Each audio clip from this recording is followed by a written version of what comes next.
we have our journalist. Welcome. We have our journalist who is going to talk. Hello. Just 1 moment. I'm explaining to all Nigerian youths, all Nigerians all over the world watching this program. The journalist who is going to testify what happened to the man called Buhari in 2017 is live now with us. It is not going to be like video. You are going to hear his voice. I have told him he wanted to say his name. I said, no, you don't need to say your name. Just, tell us what is your role in this whole Buhari death saga in London. What is your job, what we are doing, who you work for, and what you did, what the role you played, including the people you called during the time President Muhammadu Buhari died in London. So welcome to this program. I want you to talk, just talk openly to Nigerians. Hello, good evening and good morning, depending on where you are watching the show from. I want to basically say first, because I understood how Nigeria think and how Nigeria work. They will come up to say, I have been paid. Please, I want to make it very clear. Hope you are hearing me. I want to make it very clear that I have never been paid and nobody paid me for this. The reason why I decided to come out is because of the life that was lost in Nigeria and so many things that is going on at the same time in Nigeria. Hello, can you hear me? Everybody's hearing you. Go ahead. All right, thank you. First of all, I started doing this on Twitter, but Twitter, they are restricting me. I want to first of all say, you can follow me on Twitter with the name Boris Moro, Boris Moro. Hello. So the whole scenario is that President Muhammadu Buhari, he died on the 19th of February. On the 19th of February, please, those analysts, if you can take notes, take pen and your paper and note these things down. Note them down carefully. I'll be giving a specific things here, specific details right now. Okay, number one, President Muhammadu Buhari died on the 19th of February, the year 2017. He died in Newcastle, in Freeman Hospital, Newcastle. He died as a result of heart disease, which the Nigerian presidency failed to disclose. On the 19th of February, I was in London by the special grace of God. I'm a journalist. I work with one of the Nigeria broadcasting station and one of the leading Nigeria broadcasting stations. So I covered the event in London. He died in Freeman Hospital, Newcastle. I was there. I covered the event. Then, Muslim, they don't embalm people. So on the 20th of February, he was flew in to Saudi Arabia where he was buried. I was there live and I covered the event where Aisha Buhari put on white attire. I think you are with me. Go ahead. So where Aisha Buhari put on white attire and the children. Can you pause a bit? And let me remind Nigerians and the entire world that this event he said he covered, he have the video. I do. Go ahead. I have all the video. So the Nigeria Aisha was putting on white as a sign of mourning to her husband, who is the late President Muhammadu Buhari. Then the children, according to the Muslim tradition, were putting on black. I have the video, I have the photograph and everything. You understand? Then on the 23rd of February, I was in Ethiopia as a journalist. I moved around.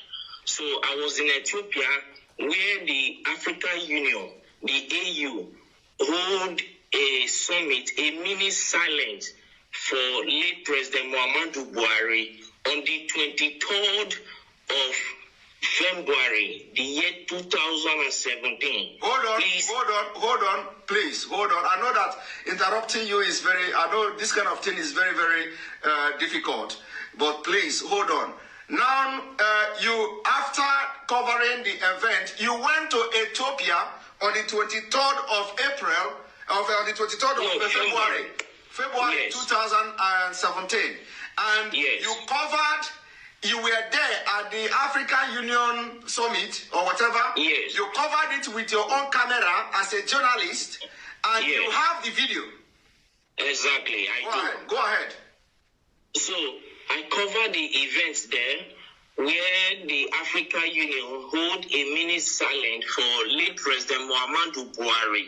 So to show their last respect to the late President Muhammadu Buhari of the Nigeria government. Then on the 28th of February still, which I think is the last day of February, then Queen Elizabeth gave a condolence statement to the Nigeria government in respect of late President Muhammadu Buhari, and which went viral. Yes. So all of these, the Nigeria government led by late Abakari and with the Kaaba swept under the carpet for selfish and greed reasons. Then on the 2nd of March, Eric Joyce, the ex-British lawmaker, ex-British lawmaker, he issued a statement, a condolence statement to Nigeria for the loss of her president. Are you with me, sir? Yes. Then they swept it under carpet, and the man got angry and came out to say that President Muhammadu Buhari is dead. If President Muhammadu Buhari if they think he is lying, that they should come out to challenge him. You understand what I'm saying now? Yes. They should come out to challenge him in the court of law, that he will come out with every evidence to prove that Muhammadu Buhari is dead. As I talk to you since 2017, till this minute, nobody from the Nigerian government all across the nations of the earth came up to challenge Eric Joyce, the ex-British lawmaker. That went by. Then on April 17th, one American journalist by name Mark Smith, he came up to say that the corruption going on in Nigeria is unbearable, that he can only imagine how the Nigerians are surviving in that country, that there is corruption everywhere. You understand? So we just talked over all this. But what actually prompted me to come out to this tonight is, one, the Nigerian youth have been suffering 60 years of independence, 60 years of suffering and smiling, and yet the government is taking taken them for granted. Now the Nigerian youths, they came up to say, no, enough is enough. We don't need this anymore. Let's put an end to this. All what they could do was to send the military to fire them. If they think maybe I am lying, let Aisha Buhari, the wife of the late President Buhari, come up to tell me that the imposter parading himself as the Buhari is her husband. If I am lying, okay, hold it there. First of all, I want you to tell me, because you are one of the best journalists, but people don't know. Like I said, you don't need to mention your name. You don't also need to mention the Nigeria TV station where you work and all that. So now during the time when this man died, I want you to tell me, what did you do? Like, did you contact anybody in Nigeria, like any prominent politicians, and who is the person and what did you discuss? And can you tell us why, what happened that the Nigerian media didn't carry out the news, including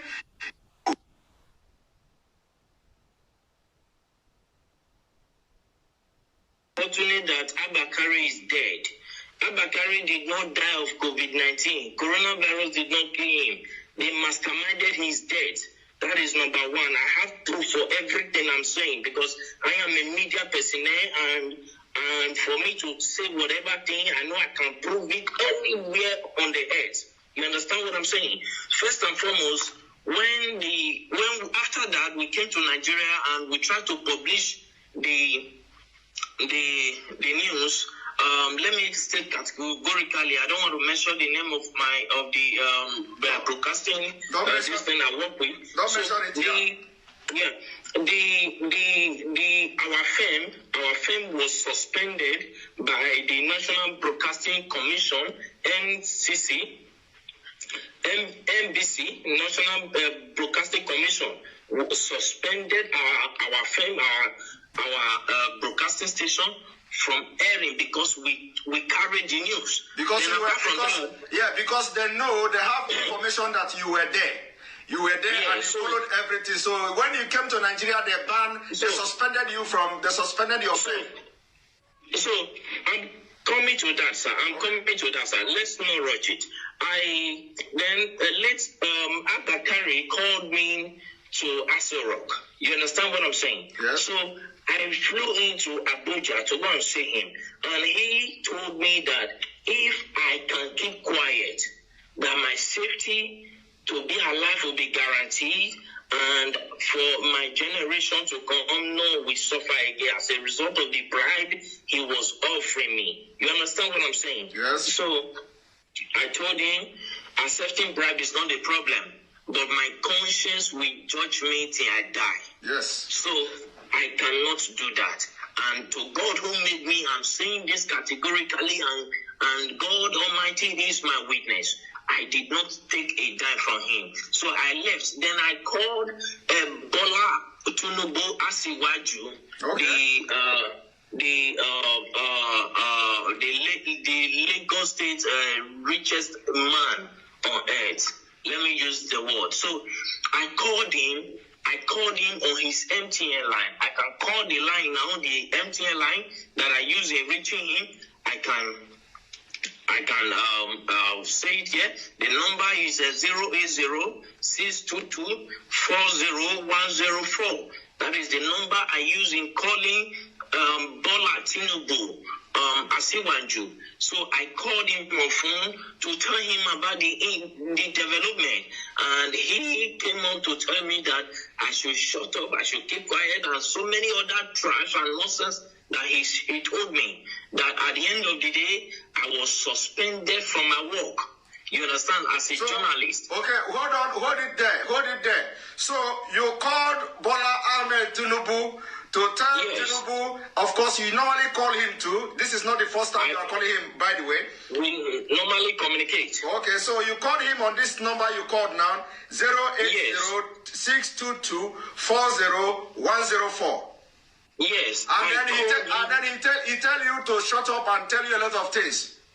He specifically, I can still remember, I still have the record of that conversation. You understand? Because as a journalist, you keep record of things because years to come you might need it. You understand me? Okay. So I still have the record of that conversation. So when I called him, he told me that Nigeria is not like other countries. That Nigeria terms of affair revolve and must continue to revolve around the cycle. You understand now? He told me that it must continue to revolve around the cycle, that the system of governance in Nigeria is different from every system of governance in the world, on earth, that in Nigeria transparency is something that they don't toy with, that they try to hide everything, that it's not everything the masses must know. It's not everything the masses, the people of Nigeria must be aware of. Are you getting what I'm saying, sir? Yes. So he told me, and he offered me money too. He offered me a bribe. He said as long as I kept quiet, then I called the vice president too, Yemi Osibanjo. You called the vice president too? Okay. Yes, I have his contact, but I for security reasons, I wouldn't want to disclose his contact to the public. You understand what I'm saying? Yes, go ahead. If you needed one, I can give it to. No need. Just go ahead. No need. So I called Professor Yemi Osibanjo. I called him. I went to his office to meet him in Aso in Abuja. So when I got there, and I told him, sir, we understood because I was the one that covered that news. I'm from so place. I introduced myself to him, and he welcomed me. He sat me down. I told him this according to the law that I know, because my father is in Nigeria. You understand me now? My father is in Nigeria. My mother is from the British. Is from England. So I told him that according to the laws that are known in Nigeria, when the president died, the vice president automatically will become the president. You understand? As a way of moving the country forward. He said that the Nigerian government is not run in that system. I said, no, when Goodluck Jonathan was there, that was what happened. When the president died, he was the vice president and he came up to be the president. You understand what I'm saying? And he said, please, for my safety, I should keep quiet and go my way. That the course of things will play out by itself in Nigeria. The reason I got to understand that. Can you pause a little bit, please? I know that this is very difficult, when I'm, pausing you all the time. So, is it that because of the way you have actively trying to air this news was the reason why you were suspended and sacked or something? I wasn't sacked, sir. I was suspended. Okay, you were suspended. Okay. So was it the reason you were suspended? Yes. Okay. All right. Go because ahead. I told them that I will publish it. Then as at that time, I was receiving so many threats. Like seriously, people started threatening my life, threatening me here and there. Then I called,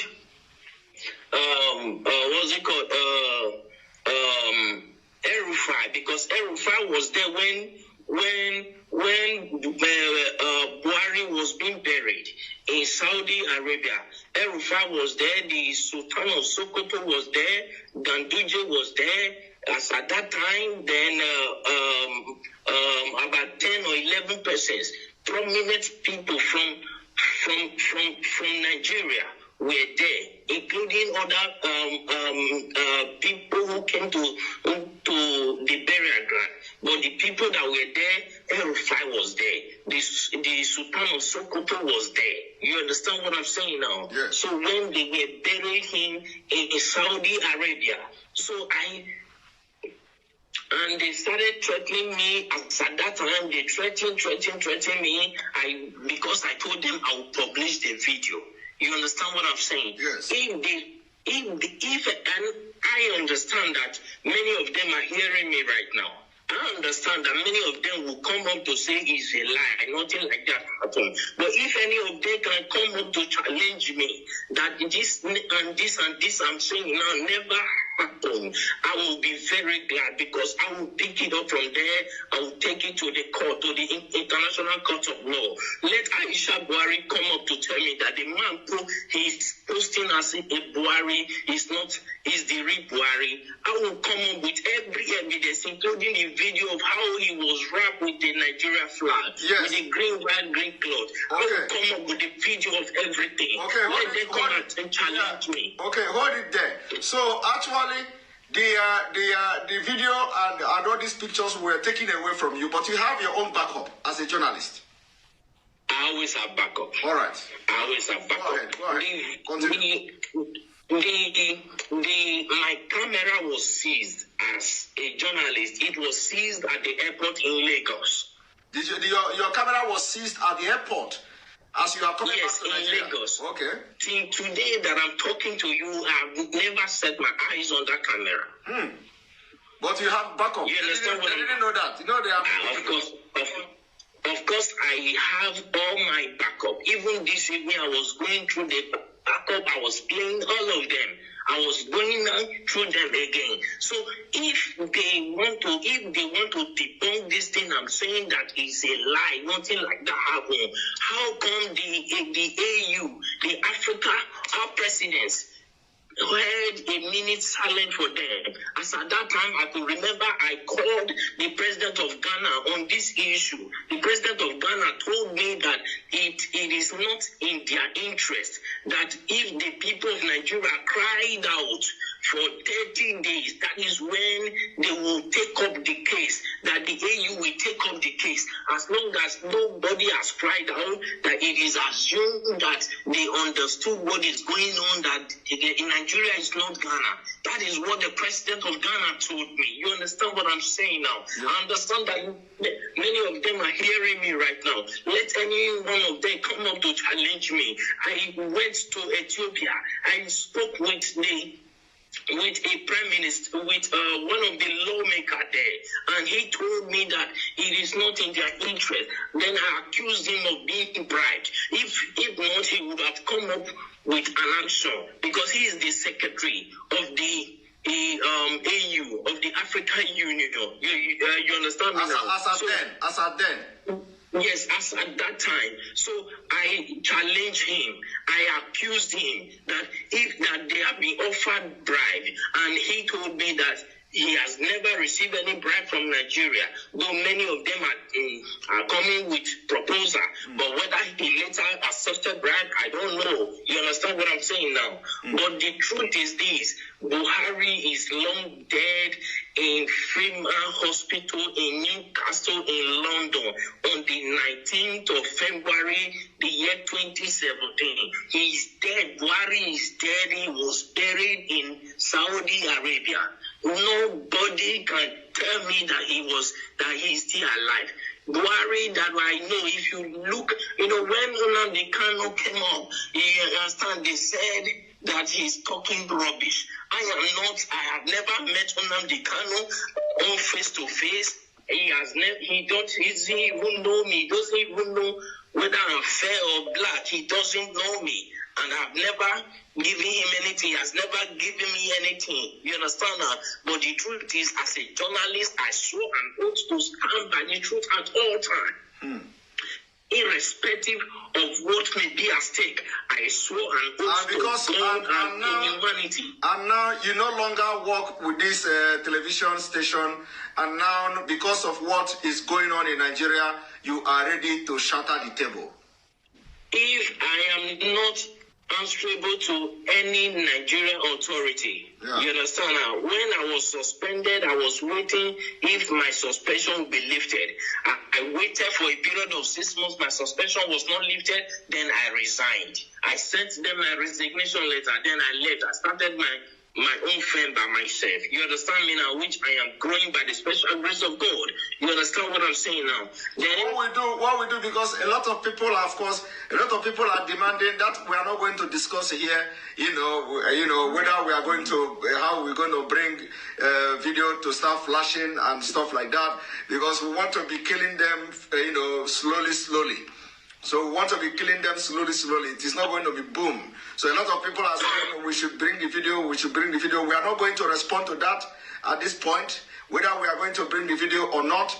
But so long as they are following the program, following what we're doing, the videos and evidences will be dropping bit by bit. All right. The issue is, thank you, sir. Please, I want to say something, sir. Okay, go ahead.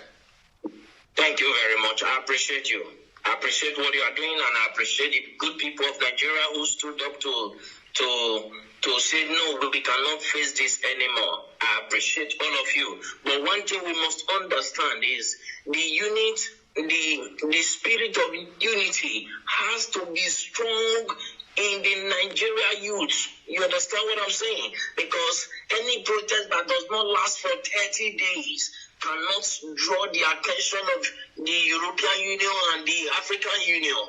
You understand now? So if I'm saying this to the Nigeria youth so that they will understand what they are doing. You understand? Because right now, revolution is what is needed. That is why the Nigeria government are doing everything to block everywhere. That is why they paid people to go and shoot. Those are the people, those are the military that Buhari ordered the shooting, and the governor of Lagos State, Sanwo-Olu said that they were, at first I watched him, he said there was nothing like that. Then I called him on the phone. That was day before yesterday. You called someone on the phone. You called someone on the phone the day before yesterday. I have their number.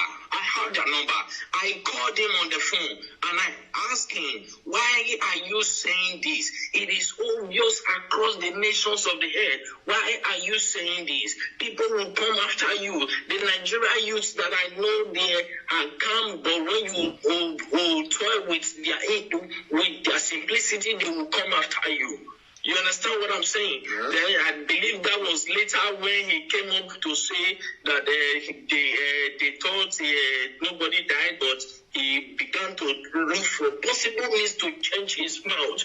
Then I called Bola Asiwaju. Then when I learned that he was in France, I flew into France to go and see him, but I was not allowed to see him in his France mansion.